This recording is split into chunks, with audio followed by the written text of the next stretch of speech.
အခုလေကျမပေါ့နော်ဒီမှာချင်းမိုင်ကနေပြီးတော့ချင်းမိုင်သွားဖို့အတွက်ကျမဒီမှာ bus ticket လာဝယ်တာပေါ့နော် bus ticket လာဝယ်တာကဒီမှာနည်းနည်းတော့ခက်တယ်နည်းနည်းခက်တယ်ဆိုတာလေ bus ticket ခိတ်တော့ရှိရဲဒါပေမဲ့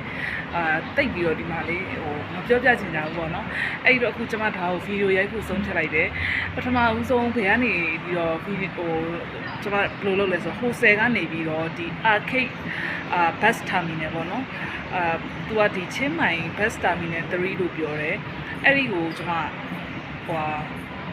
ဆိုင်ငယ်နဲ့လာလိုက်တယ်ပေါ့နော် grab bike နဲ့လာလိုက်တယ်လာပြီးတော့ဒီရောက်တဲ့အခါကျတော့ကျမတို့ပြမယ်ပေါ့နော်။မိုင် bus terminal လို့ grab ထောက်လိုက်လို့ရှိရင်လေသူဒီ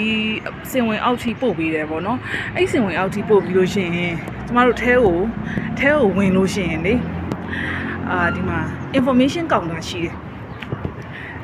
ကျမလိုမျိုးလေကြာနေမှာပတ်ထဲထဲမှာလဲနေမှာဆိုလို့ပေါ့နော်ဒီဟာရှိတယ်ပြီးရင်ဒီမှာ information counter ရှိတယ်တခုခုမသိရင်ဒီ information counter ကိုမေးလို့ရတယ်ပြီးလို့ရှိရင်အဲ့ဒါရဲ့ကက်ရက်မှာဒီမှာ information counter ရဲ့ကက်ရက်မှာဒီမှာပေါ့နော်ဒါချင်းရိုင်းသွားတဲ့ bus ticket ဖြတ်တဲ့နေရာပေါ့နော်ဒါက online မဟုတ်ဘဲနဲ့ bus ticket ကိုကိုယ်တိုင်လာဖြတ်တဲ့ bus car gate မှာကိုယ်တိုင်လာဖြတ်မဲ့သူတွေအတွက်ပေါ့နော်ပြီးတော့ဒီ bus ticket အတွက်ဘာတွေလိုလဲဆိုလို့ရှိရင် passport ပဲလိုတယ်ဗီဇာတွေဘာတွေမကြည့်ဘူးသူက passport လိုတယ်ပြီးရင်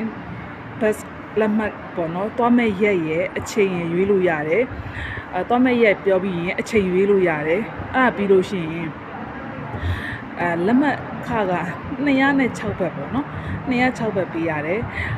သူကမနက်အစောရနေပြီးတော့တနေကုန်ထွက်တာပေါ့နော်ညနေလောက်ထိထွက်တယ်ဆိုတော့ချင်းမိုင်ကနေချင်းရိုင်ကို2နာရီခွဲလောက်ပဲပေါ့နော်ကျမတို့ကားစီးရတယ်ဆိုတော့လေအဆင်ပြေတယ်ပေါ့နော်ကျမတို့မနက်စောစောကိုယူလိုက်တယ်ချင်းရိုင်မှာလဲလို့ရအောင်လို့လေမနက်စောစော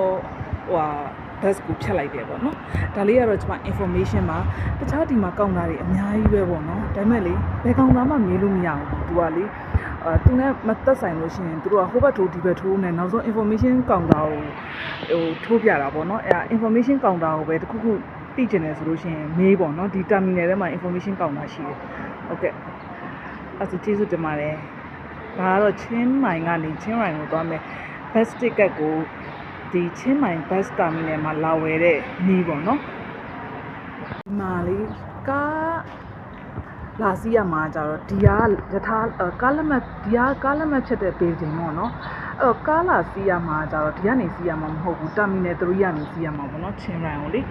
အဲ့ဒါလေးကတော့ကျွန်မထပ်မေးထားတာပေါ့နော်ဟုတ်ပါဘူး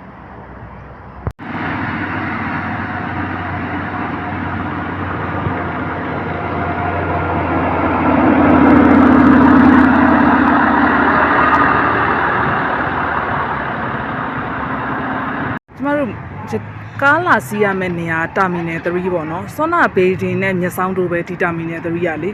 ဒီမျက်နှာချင်းဆိုင်ကိုပြန်လျှောက်လာလို့ရှင်ဒီတာမီနယ်3ကိုရောက်ပြီပေါ့နော်ဒီတာမီနယ်3မှာကားစီးရမှာပေါ့နော်ဒီမှာပါတာမီနယ်3